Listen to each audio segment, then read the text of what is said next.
زندگی کا ہر امتحان انسان اپنی ذہانت اور محنت سے پاس نہیں کر سکتا۔ بعض امتحان کے لیے قسمت کے علاوہ کوئی اور چیز درکار نہیں ہوتی۔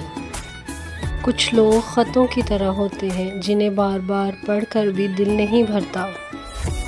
یہ ممکن ہی نہیں جو ہم دوسروں کے ساتھ کریں وہ پلٹ کے ہمارے ساتھ نہ ہو۔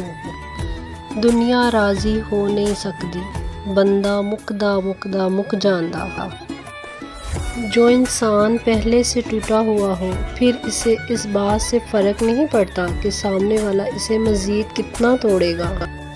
کچھ لمحے ایسے ہوتے ہیں جن کا ہم بہت شدت سے انتظار کرتے ہیں، مگر وہ لوگ زندگی میں تب آتے ہیں جب ان لمحوں کی ضرورت نہیں رہتی۔ آپ کے پیار اور محبت کا بہت بہت شکریہ۔ چینل کو لائک اور سبسکرائب ضرور کریے گا۔